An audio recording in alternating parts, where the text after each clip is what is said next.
বাবাকে আমি বৃদ্ধাশ্রমে পাঠিয়ে দিব। সত্যি তুমি বাবাকে বৃদ্ধাশ্রমে পাঠিয়ে দিবে? তুমি এতদিন ধরে যেটা চেয়ে আসছিলে সেটাই হবে। একটা মানুষ একটা মানুষকে যতভাবে বোঝানোর চেষ্টা করতে পারে, আমি সেই সব ভাবে তোমাকে বোঝানোর চেষ্টা করেছি, কিন্তু দিন শেষে ফলাফল একটাই, তুমি রাজি হওনি।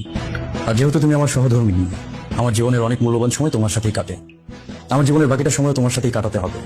তাই তোমার সাথে অশান্তি করে কোনো ডিসিশন নিয়ে যে আমি জীবনে সুখী হতে পারবো না, সেটা আমার বোঝা হয়ে গেছে। তোমার কথাই থাকবে, আমি বাবাকে বৃদ্ধাশ্রমে পাঠিয়ে দিব। আচ্ছা, তুমি এই বিষয়টা নিয়ে মন খারাপ করছো কেন বলো তো? বাবাকে বৃদ্ধাশ্রমে পাঠিয়ে দিলে ক্ষতিটা কোথায়? ক্ষতি নেই। আমার বাবা ছোট থেকে আমাকে এত কষ্ট করে কোলে করে মানুষ করেছেন। আজকে সেই বাবাকে আমি বৃদ্ধাশ্রমে পাঠিয়ে দিচ্ছি। এই ডিসিশনটা নেবার পর থেকে নিজের দিকে তাকাতেই আমার ঘৃণা বোধ হচ্ছে। তুমি তো জানো, ছোটবেলায় আমার মা মারা গেছেন। আমার একমাত্র অভিভাবক, একমাত্র বন্ধু, সবকিছু ছিলেন আমার বাবা। এই পৃথিবীতে আমার বাবার আমাকে ছাড়া কেউ নেই। এক্স্যাক্টলি, আমি তোমাকে এটাই বারবার বলছি যে বাবার তুমি ছাড়া আর কেউ নেই। এখন তুমি কি বাবাকে সারাদিন সময় দিতে পারো? বুকে হাত দিয়ে বলো, সত্যি করে বলবা। না, যদিও সেটা আমার পারা উচিত ছিল, কিন্তু সন্তান হিসেবে আমি কখনোই ততটা যোগ্য ছিলাম না। আমার বাবাকে ততটা সময় আমি কখনো দিতে পারিনি। সেটাই তো, বাবা বাসায় থাকলে তুমি তো আর বাবাকে সময় দিতে পারো না, আর আমি আমার কাজ নিয়ে থাকি ব্যস্ত। তাহলে এই যে মানুষটা সারাদিন বাসায় একা একা বসে থাকে, ওনার কি ভালো লাগে বলো? এই বয়সে এসে সে একাকিত্বে কতটা ভোগে তুমি জানো? বাবা যদি এখন বৃদ্ধাশ্রমে যায়, তার সমবয়সী কত মানুষকে সে ওখানে খুঁজে পাবে। ওখানে গেলে তার বন্ধু হবে, বান্ধবী হবে, কথা বলার কত মানুষ হবে বলো? কথা বলার জন্য হয়তো সেখানে তার অনেক মানুষ থাকবে, শুধু থাকবে না তার নিজের ছেলে। ইমোশনালি চিন্তা করলে চিন্তা করে যায়, কিন্তু একটু লজিক্যালি ভাবো। বাবা যখন তার সমবয়সী বন্ধু পাবে, কথা বলার মানুষ পাবে, বাবার কি ভালো লাগবে না বলো? বাবার ভালো লাগবে কি লাগবে না সেটা আমি কিভাবে কেন যে সারা বিয়ে করতে গেছিলাম, সেটা তো সবচেয়ে ভালো বাবাই বলতে পারবেন। প্রতিটি ঘরের সমস্যা বাবা তারা এরকম। বলেন, প্রতিটি ঘর। আপনার ভালো লাগবে না?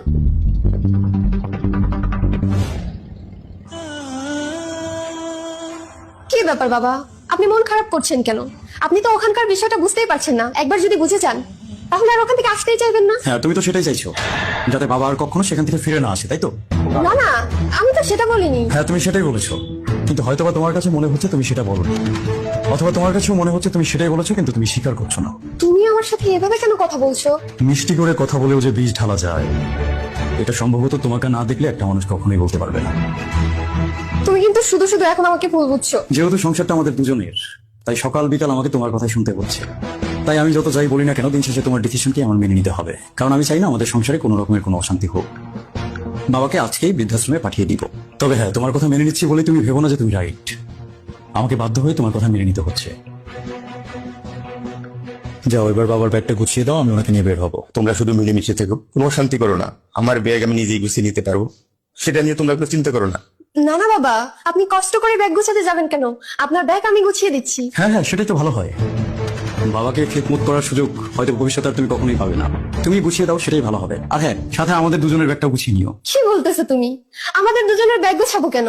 আমরা কি কোথাও যাচ্ছি? আচ্ছা, তুমি কি কোনো সারপ্রাইজ প্ল্যান করেছো আমার জন্য? আমরা কি কোথাও ট্যুরে যাচ্ছি সত্যি সত্যি? আচ্ছা, কোথায় যাচ্ছি বলো তো? দেশের ভেতরে নাকি দেশের বাইরে?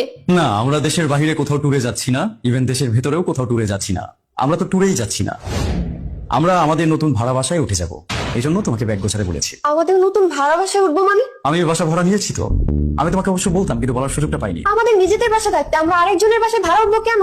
আমাদের নিজেদের বাসা থাকার পরেও আমরা তো আরেকজনের বাসায় ভাড়া উঠছি না। আমাদের নিজেদের কোনো বাসাই নেই, এই জন্য আমরা আরেকজনের বাসায় ভাড়া উঠছি। তুমি কি বলছো বলো তো?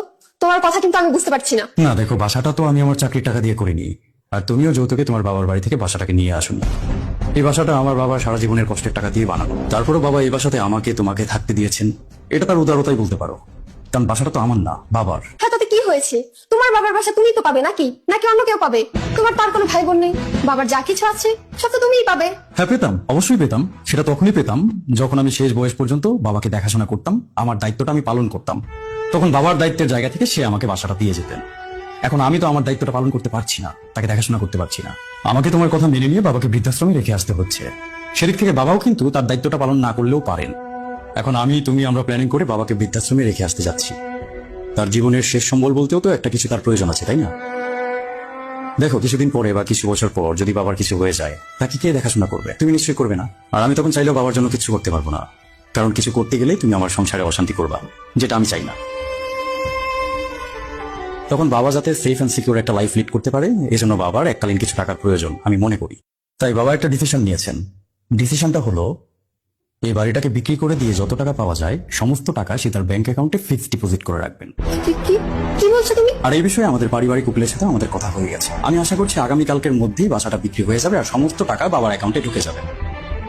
সুতরাং কালকের পরের দিন থেকে আমরা কিন্তু এই বাসার মালিক আর থাকছি না, আমাদেরকে আলটিমেটলি একটা ভাড়া বাসাতেই উঠতে হবে, যেটার কারণে আমি একটা ভাড়া বাসাও ঠিক করে ফেলেছি আর তোমাকে ব্যাগ গোছাতে বলছি। এই সত্যি করে বলো তো, তুমি কি আমার সাথে মজা করছো? বাবা সত্যি করে বলেন তো, আপনারা দুজনে মিলে কি আমার সাথে মজা করছেন? ও এসব কি বলছে? আর আপনি আপনার ছেলেকে দাও বাসা বিক্রি করে দিবেন? আপনি কেমন বাবা? তিনি ততটাই ভালো বাবা যতটা ভালো ছিল আমি হতে পেরেছি। আমি ছেলে হিসেবে যতটা ভালো হতে পেরেছি তার চেয়ে ভালো বাবা তো তিনি চাইলেও হতে পারবেন না, আর তার হওয়া উচিত না। জীবনে ভালো হওয়ার প্রয়োজন আছে, কিন্তু মাত্রাতিরিক্ত ভালো হওয়া মানুষের জন্য ক্ষতিকর। শেষ বয়সে তার দেখাশোনাটা পর্যন্ত আমি করতে পারছি না। কাপুরুষের মতো তাকে বৃদ্ধাশ্রমে আমি রেখে আসছি, আর সে তার বাসাটা বোকার মতো আমাকে লিখে দিয়ে চলে যাবেন? এটা কি হয়? এটা হয় না, এটা হওয়া উচিত না, আর আমি সেটা হতেও দেবো না। ইট মারলে পাটকেল তো খেতেই হবে। ইট তো মারা হয়ে গেছে, সেটা আমি বুঝে মারি না বুঝে মারি আর তোমার কথা শুনেই মারি। ইট যেহেতু মারা হয়েছে, পাটকেল এবার খেতে হবে, আর সেটার জন্য তোমার আর আমাদের দুজনেরই প্রস্তুতি নেওয়া উচিত। যাক, এত কথা বাড়িয়ে লাভ নেই। তোমাকে আর আমাকে এই বাসা ছাড়তেই হবে, যেমনটা বাবাকেও ছাড়তে হবে। তুমি যাও, আমাদের ব্যাগগুলো গোছাও, বাবারটা বাবা গুছিয়ে নেবেন। আজকে বিকালের মধ্যে আমাদেরকে এই বাসাটা ছাড়তে হবে। এই না না না না, তুমি এসব কি বলছো? আমরা কোথায় যাব? কি ব্যাপার, তুমি তো ভয় পাচ্ছ কেন? আমারও তো স্বামী হিসেবে তোমার প্রতি কিছু দায়িত্ব কর্তব্য আছে নাকি? তোমাকে আমি রাস্তায় বা গাছতলায় কোথাও নিয়ে ফেলবো না। আমার সাধ্যের মধ্যে যতটুকু আছে ততটুকু আমি তোমাকে দেবার চেষ্টা করব। শুধু বাবার হকটাকে আমি ছিনিয়ে নিতে চাচ্ছি না। বেঁচে থাকার জন্য খাবারের প্রয়োজন, থাকার জন্য বাসস্থানের প্রয়োজন। খাবার আর বাসস্থান দুটোই তো আমি তোমাকে দিচ্ছি, হোক না সেটা ভাড়া বাসা, কিন্তু বাসা তো তোমার। ভাড়া বাসায় যেতে সমস্যাটা কোথায়? তাই বলে আমরা নিজেদের বাসা ছেড়ে চলে যাব? শেষ ঠিকানা বলে একটা কথা আছে না? নিজেদের বাসা ছেড়ে আমরা কিভাবে চলে যেতে পারি? আমরা ওভাবেই আমাদের শেষ ঠিকানাকে ছেড়ে চলে যেতে পারি, যেভাবে আমার বাবা তার নিজের শেষ আশ্রয়কে ছেড়ে চলে যাচ্ছেন। না না, বাবা চলে যাচ্ছে এটা তোমাকে কে বললো? বাবাকে কি আমি চলে যেতে দেবো নাকি? কি বলো কি? বাবাকে যেতে দিবে না? কিছুদিন যাবত তো খুব বলছিলে যে বাবাকে বৃদ্ধাশ্রমে পাঠিয়েই তুমি ছাড়বে। ওনাকে না পাঠালে তুমি ঠিক মতো খাবে না, আমার সাথে কথা বলবে না, সংসারে অশান্তি করবে। এখন আবার কি বলো? আরে আমি তো তোমার সাথে মজা করতেছিলাম। আমি কি পাগল নাকি যে বাবাকে বৃদ্ধাশ্রমে পাঠিয়ে দেবো? আরে তুমি যদি নিজে থেকে বাবাকে বৃদ্ধাশ্রমে পাঠাতে চাইতে তবুও তো আমি রাজি হতাম না। পাগল নাকি আমি? বাবার আমাদের ছাড়া কে আছে? আমি কিভাবে বাবাকে বৃদ্ধাশ্রমে পাঠাতে পারি? আরে পাগল, আমি তো দেখলাম যে তুমি বাবাকে কতটা ভালোবাসো। মিষ্টি কথা দিয়ে বীজ ঢালা, এই ব্যাপারটা না তোমার চেয়ে চমৎকার ভাবে কেউ কখনো করতে পারবে না। তবে সোজা ভাবে হোক আর বাঁকা ভাবে হোক, তুমি যে সঠিক রাস্তায় আসতে পেরেছো এজন্য আমি তোমার প্রতি খুবই খুশি। আচ্ছা বাবা, এখন তাহলে তুমি কি বলো, উকিলকে কি ডাকবো নাকি ডাকবো না? বাবা, তুমি যেটা ভালো মনে করো সেটাই করো, আমার এখানে কিচ্ছু বলার নাই। জি বাবা, আপনি যান, ফ্রেশ হয়ে নিন, আমি আপনাকে খাবার দিচ্ছি। আর আপনার এই বাসা ছেড়ে কোথাও যেতে হবে না।